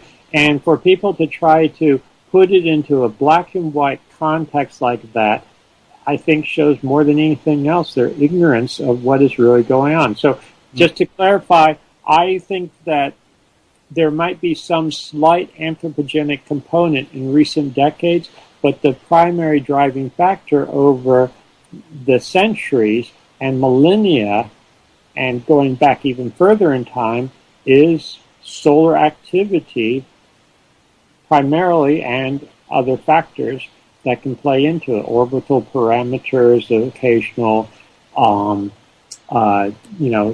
thing from outer space, whether it's a stellar burst or a galactic burst or a little comet, whatever. There are other factors. It's a much more complex situation than most people really think about. Yeah. I guess the most well-known book you wrote is Forgotten Civilization. Yeah, Forgotten Civilization. And you've already mentioned some of the stuff that it deals with. Could you say something? Yeah, a lot of what we've been talking about here in Forgotten Civilization. So I really recommend that people who are interested, they hope they will pick up a copy and take a look at it. And to me, it's much more important. It's not just about ancient civilizations and all they're sort of interesting, but ancient civilizations and what happened to them, what happened at the last ice age, and what are the lessons, if you would. What do we need to learn from this? What do we need to know going forward? We need to think about what happened at the end of the last ice age and how these types of events could repeat themselves, and start thinking societally as to how we can deal with this, because it's not a situation at this point where you can just on individual basis, in my opinion, make your own little plans and figure out how to survive the next solar outburst.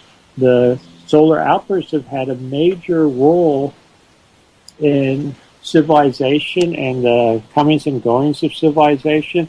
For instance, I want to mention that the subtitle of the book, the title of the book is Forgotten Civilization, but the subtitle is The Role of Solar Outbursts in Our Past and Future. So that is a major theme of the book, and it's a book that should be of interest, and I know from some of my readers who have contacted me, is of interest to people who did not think they would be interested in ancient civilizations. They don't really care about, what happened thousands of years ago. But a good chunk of the book, our major aspect of the book, is, no, what could happen to us in the future? What should we be doing now? Yeah. I also want to say that the last chapter, I talked about modern science and how that ties in with ancient wisdom, ancient knowledge.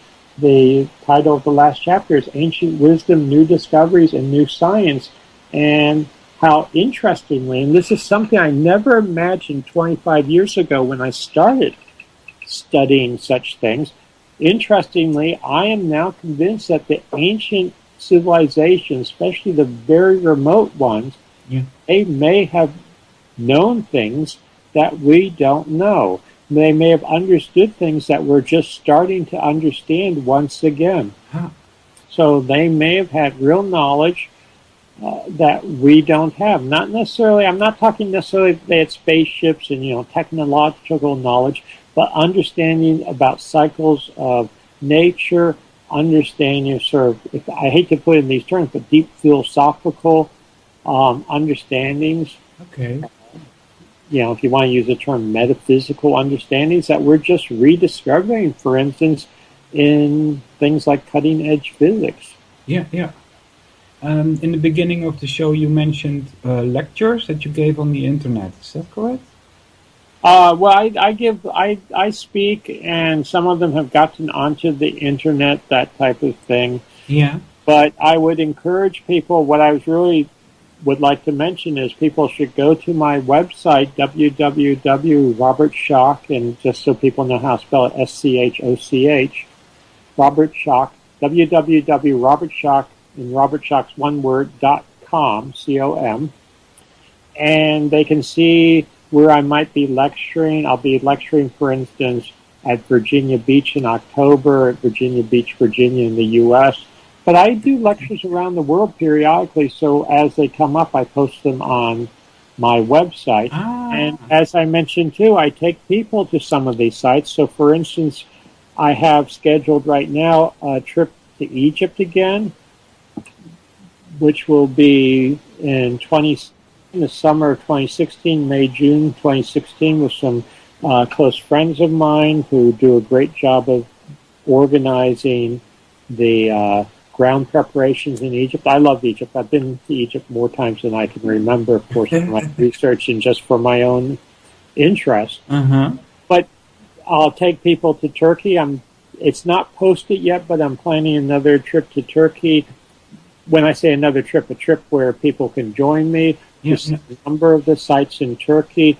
And it really is, the internet is wonderful.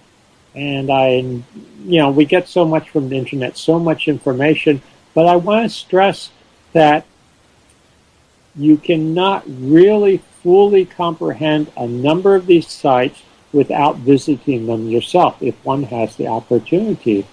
There's nothing wrong with going to sit on the beach for a week, and that's a wonderful thing too, but sometimes people like to come on a trip with me as their vacation. Yeah. And get to see some of the sites. For instance, Göbekli Tepe, I'll use that as an example. I have taken people to Göbekli Tepe in the site we've been talking about in Turkey, and I've had some very well-seasoned travelers tell me, and they've visited a number of ancient sites, that they just did not expect the power and the awe and the feeling, if you would, of actually being there on site. Yeah. Likewise, it's so true with Egypt. You know, when I take people to Egypt and we go into the Great Pyramid and they go into the Great Pyramid for the first time, or we'll go down and actually see the Sphinx up close and go between the paws of the Sphinx and walk around the Sphinx, you know, that's an experience you cannot get virtually. Mm-hmm. Yeah. I got one more question from the chat. Is that okay? Sure, of course. Somebody asked, and I've never heard about this. Adam's calendar? Oh, yes. Adam's calendar is something in South Africa. Michael Tellinger, in particular, has discussed this quite a bit and written about it. I have visited Adam's calendar with him. Oh, it's a site. It's a site, yes. Ah. It's basically, people think of it as a stone circle type site. I will give you bluntly my analysis of it. It's a bunch of rocks, and I'm not convinced that they were arranged artificially. I'm not convinced, honestly. I'm being very honest. Sure. And I don't put it for anyone else, but I'm not convinced that there's much of anything to it.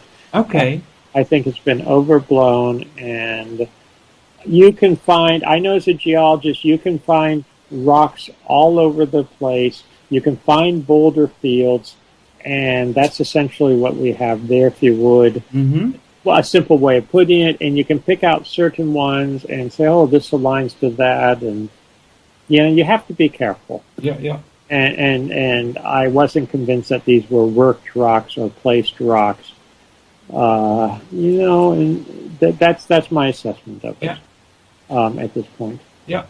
In the email we had, there was also a mention of Cappadocia. What's that? Oh, yes, Cappadocia. And when I take people to Turkey, we always go to visit the Cappadocia region, because Cappadocia, or it's sometimes called Cappadocia, depends on whether you like a hard C or a soft C. Yeah. But Cappadocia/Cappadocia in Anatolia, in Turkey, it's one of the places, if I take people to Göbekli Tepe, or whenever I take people on a public tour to Turkey, I take them there because this is the region of underground cities. And it's an incredible region. We'll go and we'll visit them. We always go into one of the underground cities that's open to the public. There are several that are open to the public. It's just absolutely amazing. And I believe this ties in with exactly what we've been talking about, the end of the last ice age, because this seems to be a place where people survived the end of the last ice age. It's a geological terrain, and I use that as in a technical sense, terrain, that is soft volcanic rock, if you would. I always explain, we talk about on-site in detail. It's an area that had natural caves, which then they expanded, they enlarged, and they were able to go underground, which would be the best way to protect you from solar outbursts, the solar outbursts that were happening at the end of the last ice age. And there is genetic evidence, there's linguistic evidence that a population survived in this region and then spread out. In fact, recent studies in linguistics have pointed to the region of Cappadocia as the origin of the Indo-European language groups at the end of the last ice age. Well, to me, this makes perfect sense with what I've been talking about, that populations survived that region by going into these underground structures at the end of the last ice age. And then they were able to reboot, if you would, civilization and spread out from there again. Now, I do want to point out that the standard story is that they built these underground cities much later, in Hittite times or Roman and Byzantine times to escape their enemies. I don't dismiss that they used these cities in later times, because if they exist, why not use them? Or why not expand them and build them further? But they're not what you would use to escape your enemy in Greco-Roman times, a mere 2,000 years ago, what would your enemy do? They would just find the entrances to them and stop them up and let you starve to death and suffocate. Huh. That type of thing. But they were perfect. They would be perfect as essentially shelters from solar outbursts, from the radiation that you would have on the surface of the Earth during that period. So I think that's when they originated, even if they were used and expanded later for other purposes. Yeah. Is there any danger in going to Göbekli Tepe because it's so close to the Syrian border and all the war going on there? Yeah, I'll say bluntly no, because I have been right up to the Syrian border in the last couple of years. We were back there just this past, month and a half ago in June, late June, and we found everything safe. Yes, we were in Urfa, which is a big city, 15 kilometers from Göbekli Tepe, and we were in a cafe eating lunch, and they had the television on, Turkish television on, and talking about the war that's going on, what's going on in Syria, just across the border. Mm-hmm. It's not that far away, and I admit it's not that far away, but on the other hand, what you have to remember is that the Turkish armed forces are incredibly well trained, a very large standing army. They have, you see it sometimes, they are patrolling the border very carefully. They have everything under control, and they will not let it spill over. And recently, if you've been watching the news, a little bit, ISIS, the Islamic State, has tried to spill over, and the Turks have kept it in check. In fact, now, of course, they're, I guess the latest I heard, they were doing air raids, that type of thing. Uh-huh. But I feel very confident that they have things under control, and they will not let anything happen to their border. Furthermore, they're part of NATO. So if anything did, it would be, things would happen very quickly. And I also want to point out, whenever I go there, I have contacts. We always have an official Turkish government guide with us at all times who is in communication. If anything should ever happen or there are any indications, we would take appropriate actions immediately. The last thing they want is to have foreigners in there caught up in something. So I take no risks like that. Yeah. We have everything under control. And I've got to say, this is something else I want to say. In Urfa, outside the major city, outside Göbekli Tepe, and Urfa is a really interesting city and worth visiting for its own sake, because it is the traditional birthplace of Abraham, the prophet Abraham, the patriarch Abraham. You can visit Abraham's cave where supposedly he was born. You can see his pools. And in Urfa, they have just built, in the last 6 months it was opened, a magnificent museum. I mean, this is a world-class museum. I think it has a footprint of 200,000 square meters or something like that. Uh-huh. Beautiful marble facades. And in it, they have highlighted many of the sculptures and artifacts that have been found at Göbekli Tepe. And they've also done a reconstruction of one of the stone enclosures. So it's very interesting. We take people to the actual site. We also go to the museum to see both the real sculptures that have been removed when it was excavated, now put in the museum, incredible pieces of artwork. And they can see both the reconstruction of Göbekli Tepe, one of the stone circles in the museum, and then they can go see the actual thing, the real thing, in the field. So they get the best of everything. Yeah. Here's two people asking about the same thing. I don't like to talk about it, but that's just me personally. No, of course. They want to know what you think of Zechariah Sitchin's work on the Sumerian tablets. I know a lot of people who are very enamored, if I could put it that way, with Zechariah Sitchin. and his work. I am not one of those people. Okay. I'm, as I said at the beginning of this conversation, I don't go the ancient alien route, which of course he did in a very big way. I have no problem if their aliens happen to have visited Earth in the past or do in the future or maybe are here in the present. I have no problem with that philosophically, but I think we need good evidence to support such a contention, and I see good support for that. And I've read Sitchin's works. I have not found them compelling or convincing personally. I do not read the Sumerian, but I have been in contact with people who claim to, just as he claimed to, and they have argued.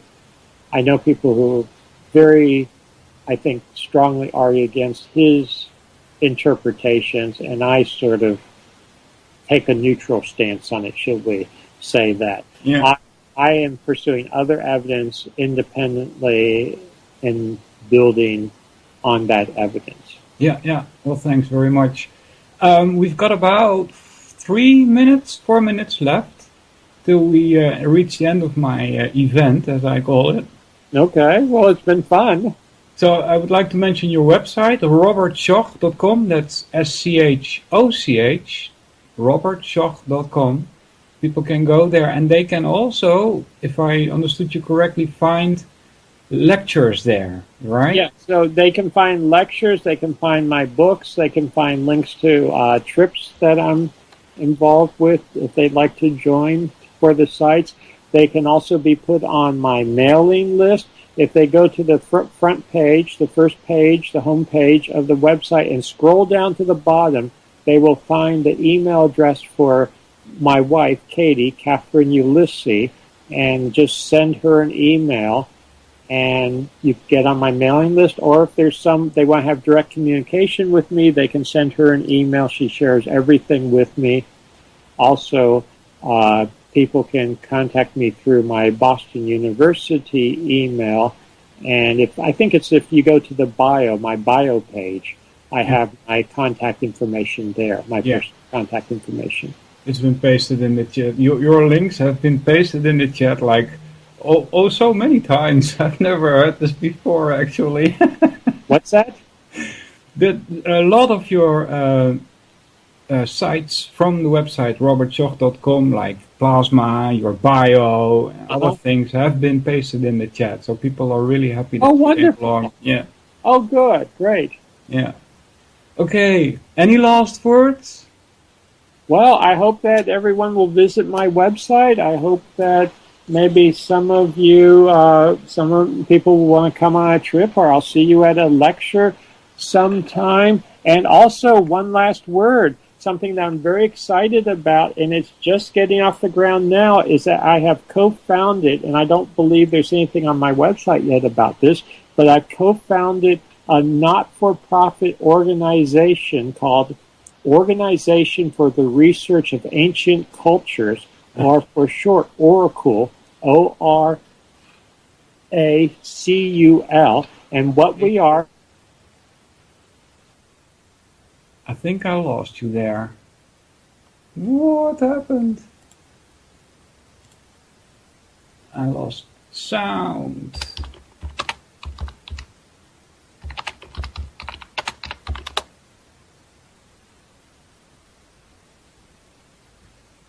This is not good, guys. Exactly at the end of the show. Oh my god. I will give him... Jules, I will give him thanks via the chat later. For now, I've got to mention the people in the chat to thank them for listening. Anouk, Anon, Captain Gringo, Dan, Hopper, JJ, Joe, Jules, Lavon, Matty Clues. Hello? Yeah, you're back. Hello?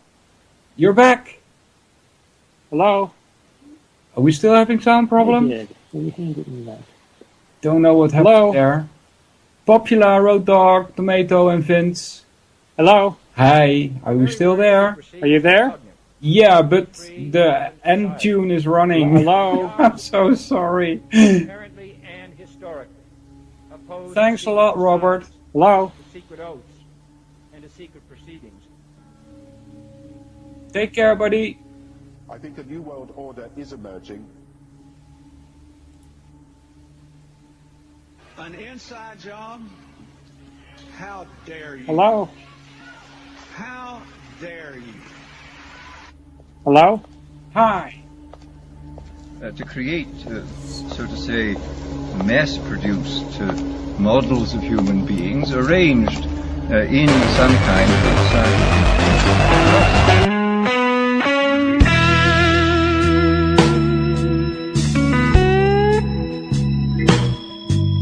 This is Ozzy Skateboard.